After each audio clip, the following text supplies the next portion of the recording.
Auzubillahiminash-shaytanir-rajeem. Bismillahir-rahmanir-rahim. Assalamu alaikum viewers. I'm your host. With a prayer, may Allah keep you all safe, healthy, and blessed. And may Allah fill this world with peace and justice and hasten the appearance of Imam of our time. Inshallah. Ameen. As we all know, this week we did have the death anniversary of Ayatollah Sayyid Ayatollah Imam Khomeni Rahmatullah Alayh. And so we will be trying to discuss the vision and the kind of legacy he had and the vision he shared for Ummah and especially for Muslims around the globe, and how he has changed East and West globally, and the kind of revolution he brought through his vision and understanding of pure Islam and Islam in Ab. Along with that, we will also discuss some updates regarding Gaza, what's going on over there. There is a catastrophic situation. More than 50,000 people have died so far, and people are suffering from hunger and diseases, along with missiles, bombs, and target killing as well. So war crimes and starvation war is still going on, and genocide is taking place every moment. Someone is dying in Gaza, and the situation is really painful. So we will try to discuss these both aspects in these both things in this program today. We do have a very prestigious guest with us. We do have with us Dr. SMS Razavi, and we do have Sister Dr. Annie. Sayyida Annie Shah, and she is academic consultant UK Defence and Security, and she is also a lecturer and former UNICEF ambassador. So I would like to welcome them both, and Assalamu alaikum, and thank you so much for joining us today. I'm really grateful for your time today. First of all, Aga, I would like your viewpoint on the 36th death anniversary of Imam Khomeni Rahmatullah Alayh, and would like to convey my condolences to you and everyone watching, along with especially the martyrdom anniversary of Imam Baqir Sadiq alayhi salam as well, obviously. So Imam Khomeni Rahmatullah Alayh has shared some kind of vision from the life and legacy of Ahlul Bayt, and he always said everything he has achieved from Ashura and Karbala, and the kind of vision he had shared was something very unique in recent history. So, Aga, how would you like to share the kind of personality traits Imam Khomeini had, and the kind of vision he shared with us? Bismillah ar-Rahman ar-Rahim. Imam Khomeini Rahmatullah Alayh started his struggle actually with Palestine, and one of his main reasons, or at least we can say main international reasons of conflict with Shah was Palestine. He realized and noticed that Shah had started establishing a relationship with the Zionist regime in Israel, and he criticized, and it was at that time that Shah was supplying oil to Israel while all Muslim countries were involved against Israel. So it was at that time Imam Khomeini Rahmatullah Alayh gave speeches in different places and issued statements saying that he was wrong. In one place, he also named and mentioned, what has Shah got to do with Israel? Why is he using Baytul Mal of Muslimin in supplying energy and support to Israel? And he also raised his voice in the sixth. He raised his voice on 18th of August 1969 when Masjid al-Aqsa was burnt. And the person who burnt Masjid al-Aqsa was an Australian, and although the authorities of the time blamed that he was, and this has become a norm nowadays. If a Muslim does something, immediately the media blames Muslims as terrorists, and if a non-Muslim does anything, they immediately say, "Oh, he was mentally ill, or there was something wrong with that person." So similar position was held by Israeli or the Zionist regime of the time, and they made excuses. So Imam Khomeni Rahmatullah alayh said that was wrong. Burning of Masjid al-Aqsa was a false flag operation. He wanted the world to know that the Zionist regime should be removed from Israel, and Shah of Iran should stop supplying oil to Israel, and he wanted all Muslim world to unite in expelling the regime out of Israel. So Palestine had been a main reason for the international movement of Imam Khomeini Rahmatullah alayhi. Of course, there were some internal as well, because Shah to go against religion, against uh, uh, scholars. One of the conditions for scholars to go on top of member and give lecture was they should not speak against Shah, they should not speak against Israel, and they should not give importance to religion.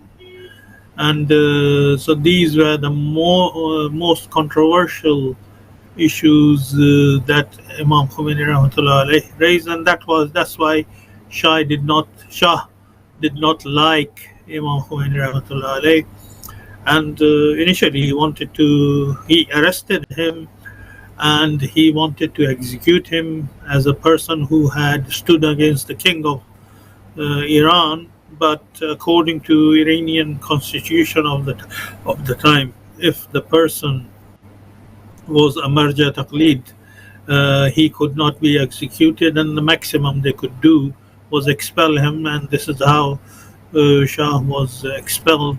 Shah expelled Imam Khomeini Rahmatullah alayh to Turkey. He was there for a while, and then he was told to, or he was allowed to move to Iraq at that time. And again, during his period in Iraq, Shah indirectly and sometimes directly kept on putting pressure on Imam Khomeini Rahmatullah alayh. Thank you, Aga, for sharing basic foundational stuff regarding Imam Khomeini Rahmatullah alayh, especially the vision regarding Palestine and the kind of reasons Imam Khomeini stood for,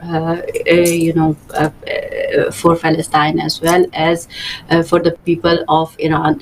So, Sister Annie, what are your thoughts at the moment, especially about the current situation, if you can hear me well, that what's going on in Gaza? Why is a ceasefire is not,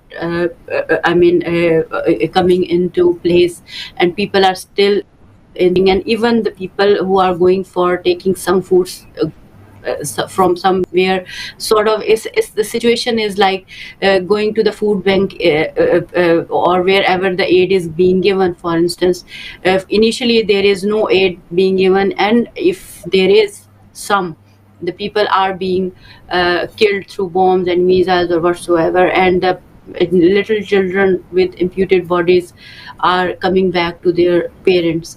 So how do you see the situation within Gaza at the moment, and what's going on over there, and how do you see, as Allah has mentioned some important aspect regarding like blaming Muslim, for instance, in the same way media as a pillar of state is being used around the globe to propagate negatively and use government policy in favor of their own agendas related to Zionist regime.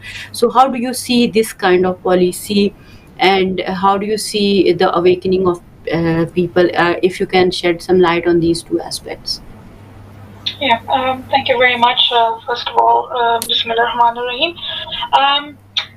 So the situation obviously is absolutely terrible. I mean, if we look at the statistics at the minute, we can see that what has happened today is that there has been bombardment across the strip again, killing again another 45 Palestinian in the north side of Gaza Strip, in the north enclave.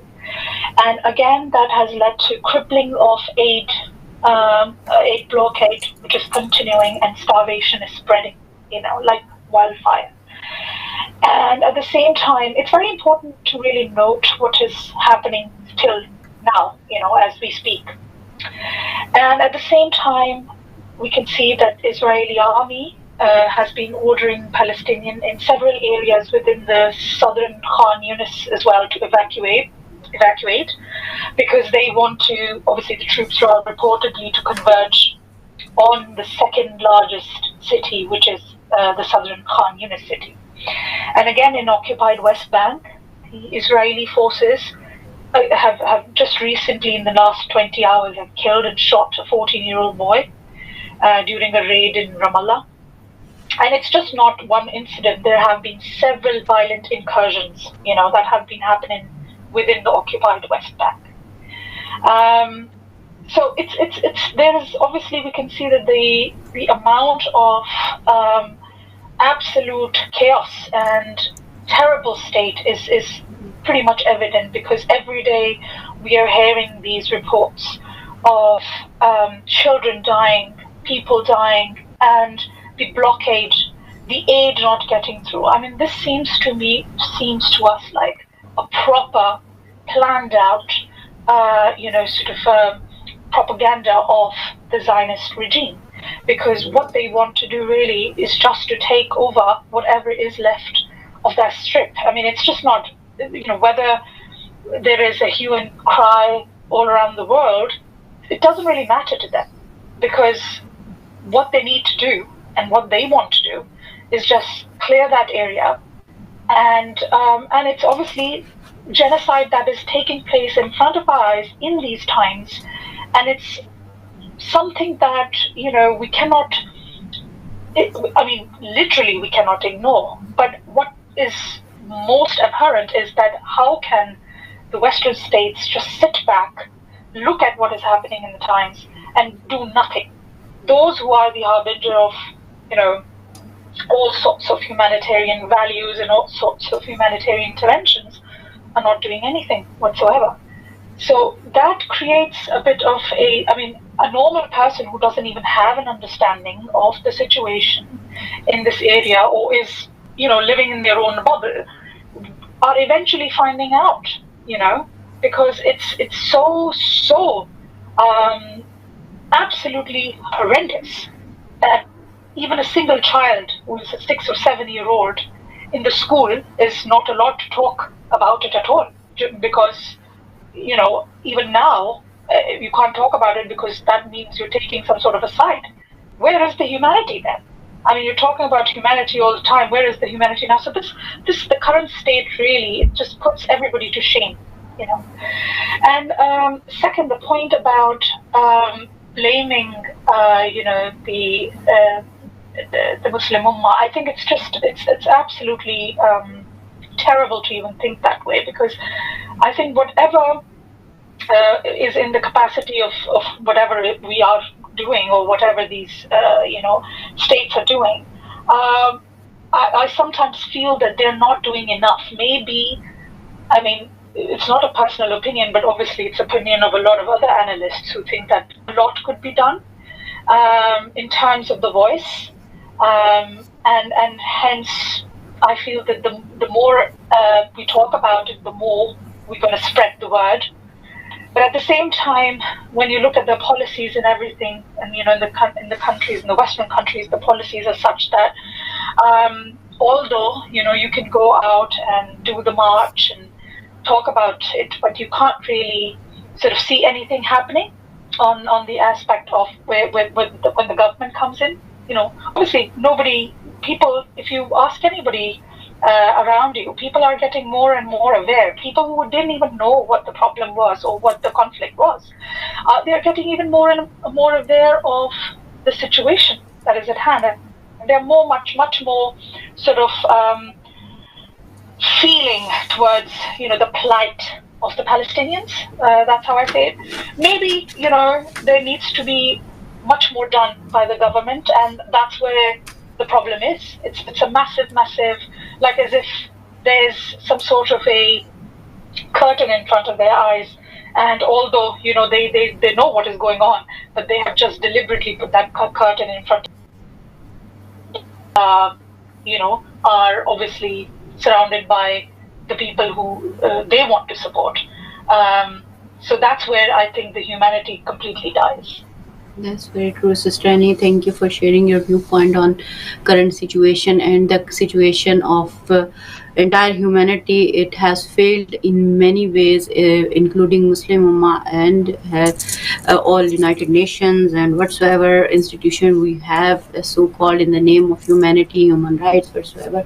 So, Aga, what are your thoughts, especially in terms of vision of Imam Khomeni related to unity among Muslims, because Imam Khomeini see unity as obligatory duty, not just a some kind of slogan to just cherish and talk about it and all that. So how do you see the lack of unity among the Muslim has played its role towards the situation within Gaza? Because at the moment we can see the hypocrisy of Arab countries and Arab governments especially, and they have failed people of Gaza as well.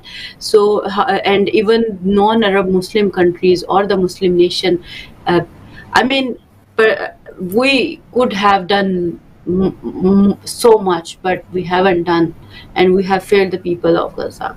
So how do you see this teaching of Imam Khomeini in terms of that situation, and how it helps us understand what to do next, for instance, in this current situation?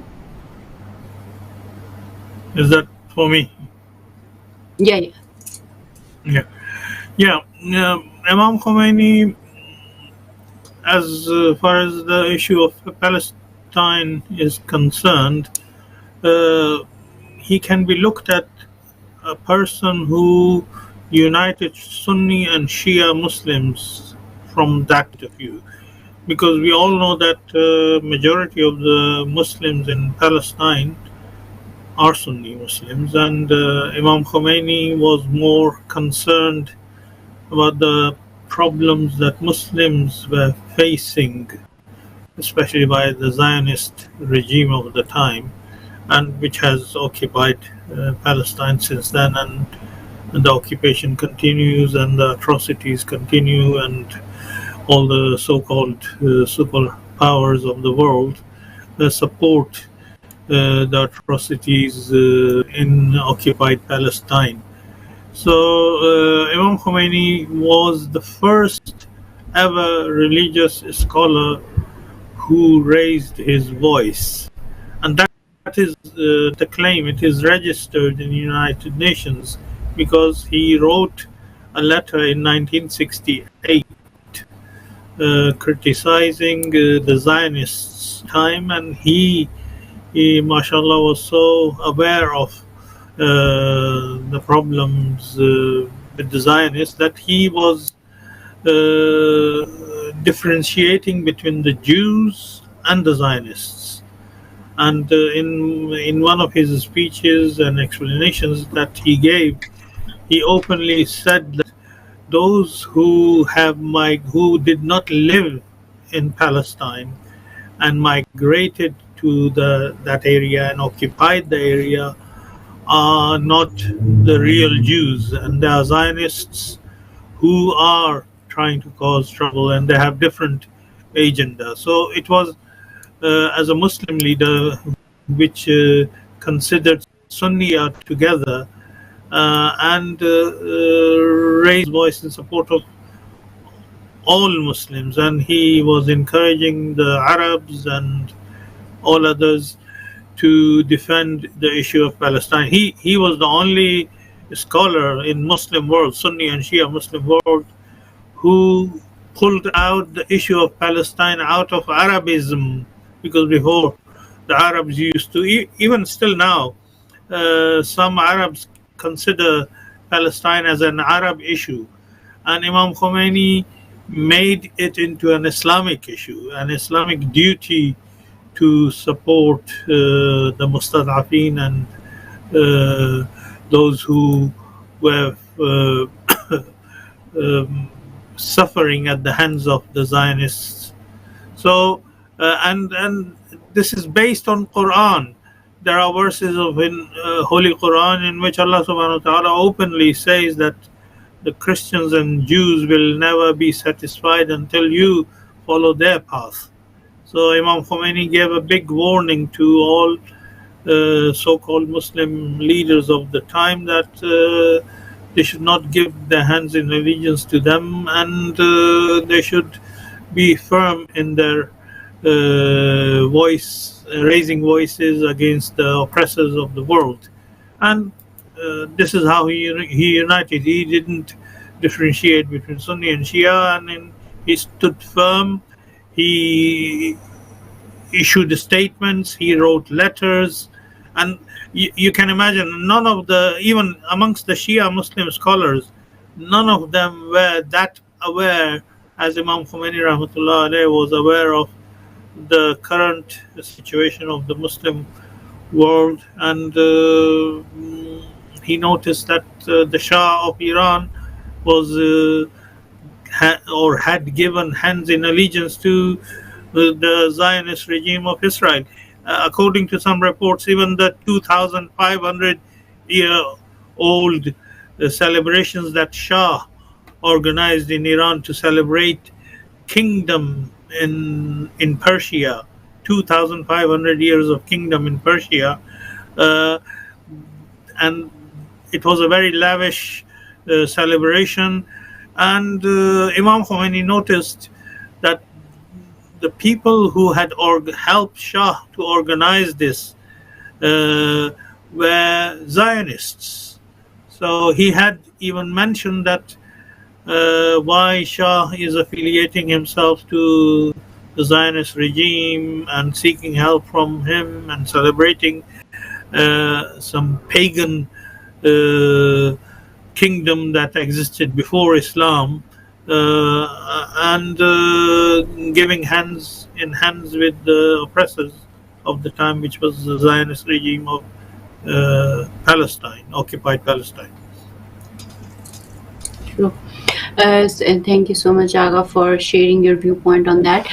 Sister Annie, what are your thoughts on, as Aga has mentioned about unity among the Muslim, and obviously Imam Khomeini's teaching also says, if loving Prophet, peace be upon him, is means Sunni, it means that Imam Ali is the first Sunni, and if loving Ali is something that means like you are Shia, then Rasul Khuda is the first one who loves the most to Imam Ali alayhi salam.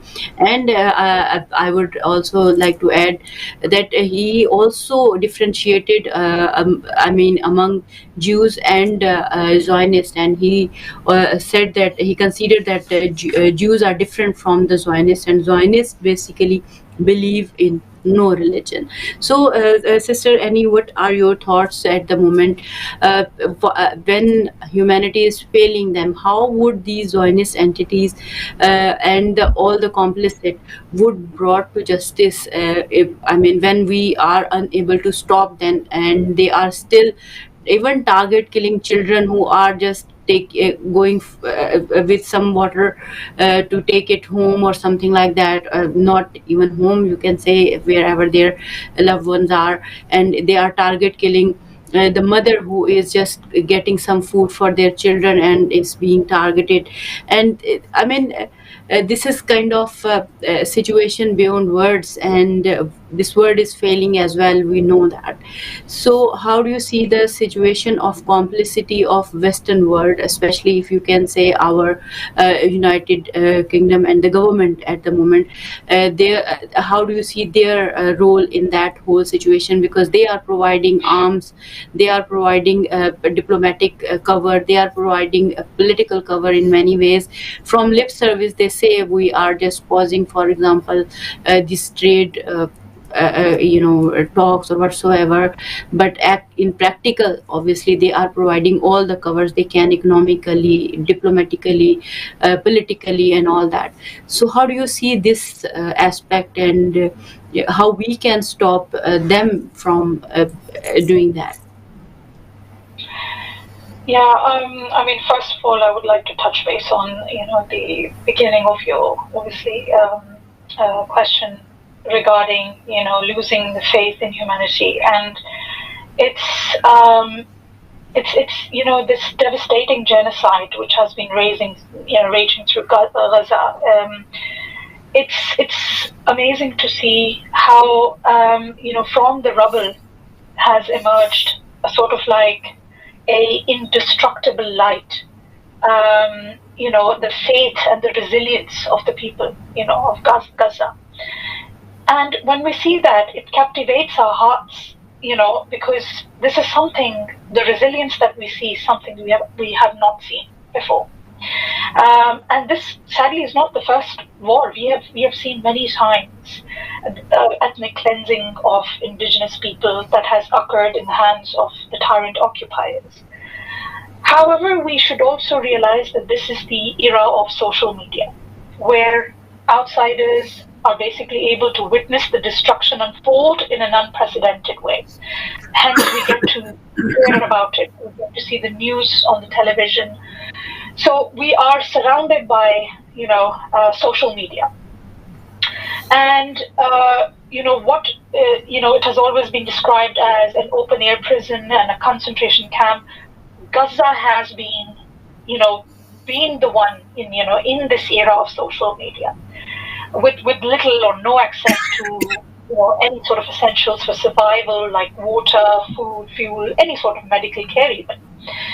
And even then, with the relentless slaughter of these thousands of innocent civilians, the significant number of whom, which are women and children, it's unfathomable. We are witnessing it right now,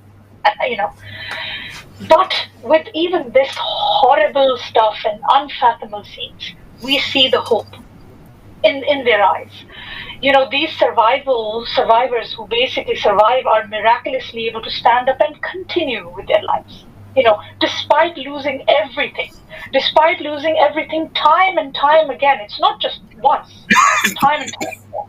So I always have felt that these are not ordinary people. These are, their dignity, their courage, it always shines through, and they bury their loved ones in gratitude, for every God-given gift, and the certainty that they will be reunited with them in paradise. And you can see that, like, every time I see or witness anything on the television, when I see their eyes, their hearts, you can see them how they are thanking God, for the children who are dying in front of them, and that faith that they have that they will actually, one day will be reunited. But the modern world, secularism, it has betrayed, it has abandoned, the innocent children, and like I said, we're witnessing this in front of us, with the era of social media.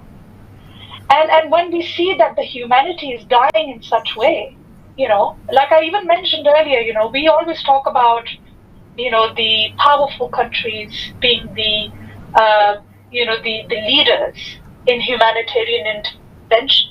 I really don't understand where that humanitarian intervention is now. Where is it? Why can't I see it? Why can't anybody else see it? Those are only words, and words are not enough. You're not doing anything. All we are doing is saying, and hence I think that the more we talk about it, the more that this can, go into their heads, and they have to do something about it. I mean, we can see now.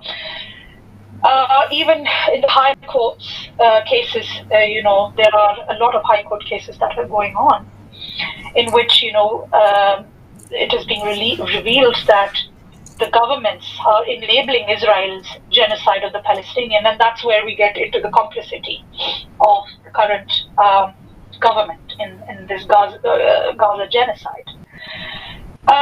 In one of the high courts not long ago, we heard about one of the Palestinian human rights organization, which was basically challenging the government of the UK, which has been continuing to license arm exports and specifically components of the F-35 fighter jets to Israel.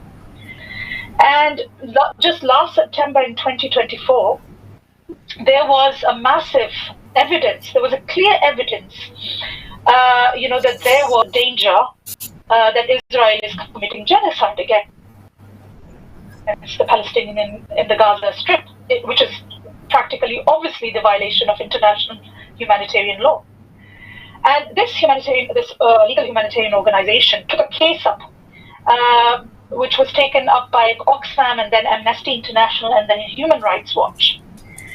And they concluded that the licensing of arms exports is going on. The F-35 components are still being, given to Israel, which is definitely, we can see, making UK complicit to the violations of international law, including the Genocide Convention.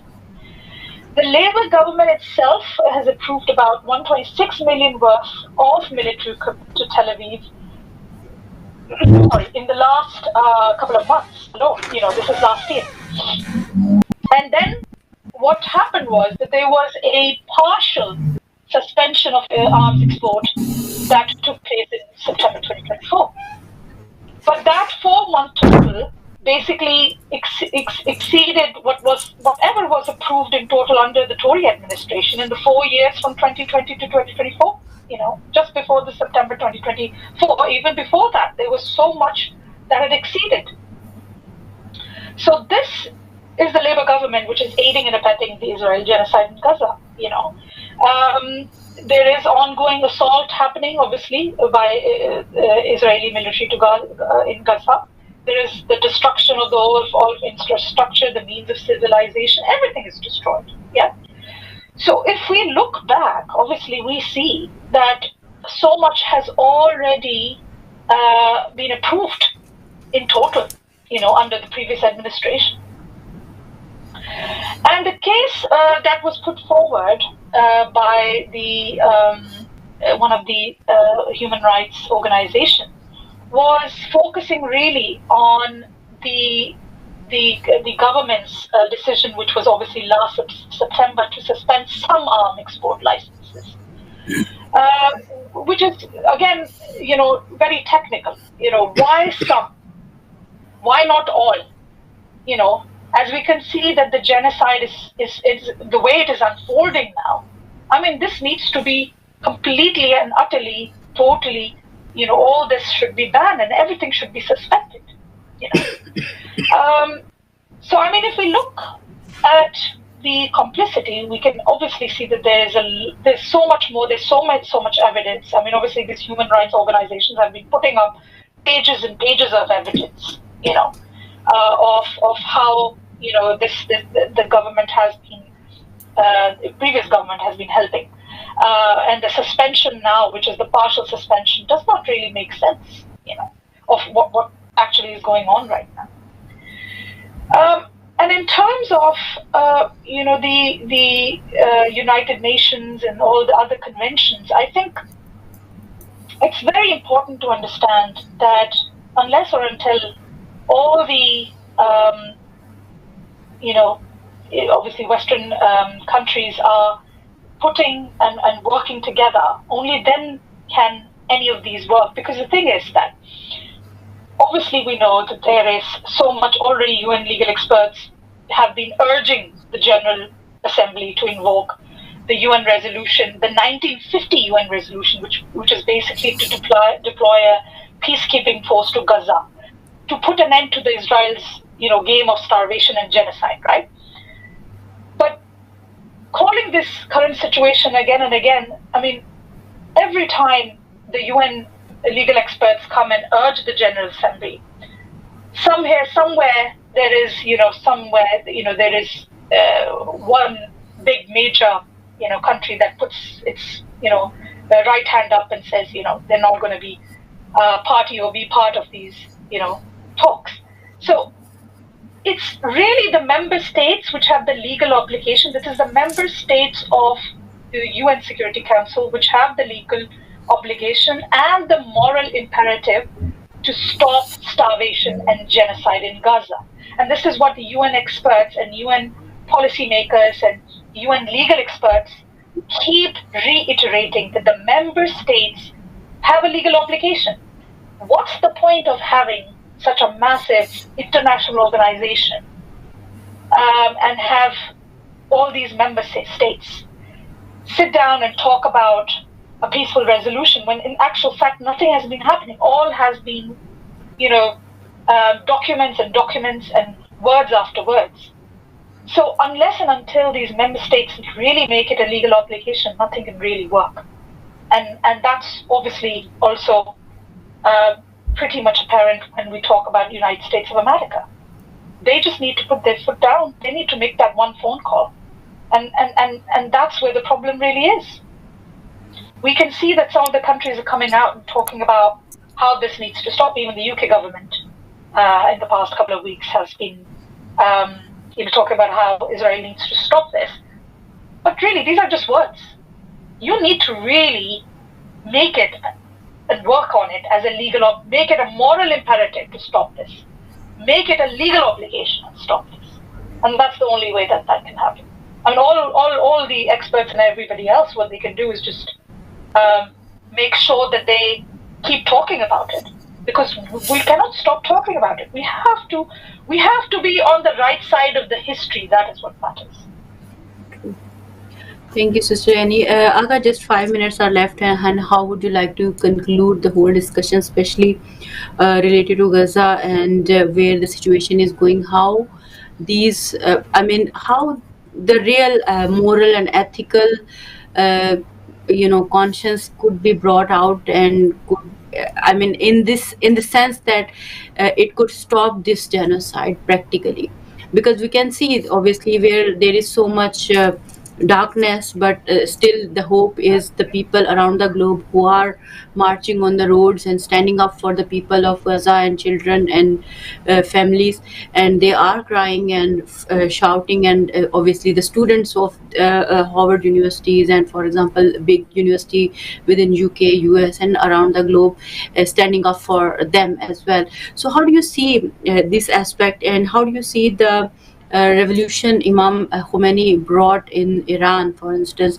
Do you see that traveling when we look at Sheikh Zakzaki, and there are so many other movements around the globe which were going on, and the kind of ideology Imam Khomeni shared with this world? How important was that it has changed the whole situation of this world? How would you like to conclude the whole discussion? What is our moral, legal, ethical duty at this point? Again, Imam Khomeni rahmatullah alayh, at that stage when the whole world, especially Muslim world, was asleep, he woke up and raised his voice. And mashallah, he was very alert and aware of the difference between Zionists and the Jews, because according to Islamic teachings, Quran, the Jews are considered as Ahl al-Kitab. There are many Jews who are living in Iran, and if you interview them, they would not want to leave Iran, and they're happy. They feel happy and more free and liberated in staying in Iran and doing their business. And I know many Jews who have taken part in the war and done the military service in India. They feel proud to be Iranian and Jew. Imam Khomeni rahmatullah alayh, when he raised voice against what was happening in Israel, very clearly separated the Jews and the Zionists. And he referred to the leader, of course, the Musa alayhi salatu wasalam is the leader of the Judaism, and he said that, look at your leader. Hazrat Musa was known as a person who stood against the Taghut of the time. Who was the Taghut? Fir'aun. He stood against the Taghut. So the Jews should have this quality, and this is the value that the Jews should respect, and they should feel proud to be supporter of mustaz'afin, oppressed people of the world, the way their leader Hazrat Musa alayhi salatu wasalam did. And alhamdulillah, I've been to many processions around the world, and awareness is growing. And if you go to these demonstrations, especially in the Western world, you would see that majority of those who are taking the demonstrations are not Muslims, not Arabs. Majority of them are the Western people who have become aware of the truth. They have become aware of the Zionists, and I've been with many Jewish leaders who have supported Palestine, and they have raised their voices against the Zionist regime, and this is what Imam Khomeini tried to do. And unfortunately, there is a lot going on to normalize the relationship, not only between Muslims and throughout the world, and make them accept whatever the Zionists are doing is okay, and whatever the Muslims of Palestine are doing is not okay. So unfortunately, under the title of interfaith, there are lots of activities going on around the world, and these Zionists are behind that, and they are trying to normalize the Zionism amongst the Muslims, not the Judaism, which is recognized by Quran. We believe and respect the Jews as Ahl Kitab and consider them as part of our family. True. Thank you so much, Aga, for joining us today and sharing your great viewpoints, especially regarding the situation and the life of Imam Khomeini and the teaching, how they are, how they have changed this world, and how they have served us in practical sense. Because we see this revolution going on around the globe. Because truth is a light, and it's like a sweet, you can say, fragrance, and it touch the heart and souls which are pure. And as Imam Khomeini says, that if our enemy besieges us economically, we are the children of Ramadan, and if our enemy besieges us militarily, we are the children of Ashura and Karbala. And no change is possible without education. So I'll take a leave on this point, that we all are supposed to follow the footstep of truth, justice, peace, and humanity, and the values Imam Khomeini has shared with us and this world, to serve humanity at large. Because the values he has shared are not just for the Muslims only, as Aga has shared so many examples in his discussion as well, that these are not just for Muslims only, they are for everyone. Each and every human being and the creation of Allah subhanahu wa ta'ala is protected by those values, because those are values of Quran, those are values of Ahlul Bayt and Allah subhanahu wa ta'ala. So I'll take a leave on this point, that and share my condolences to all the freedom lovers who love Imam Khomeini rahmatullah alayh, and remembering his services for humanity and Muslims especially. So look after yourself, don't forget the people of Gaza, and keep talking about them and standing up for truth and justice, and look after yourself and everyone around you. I'll take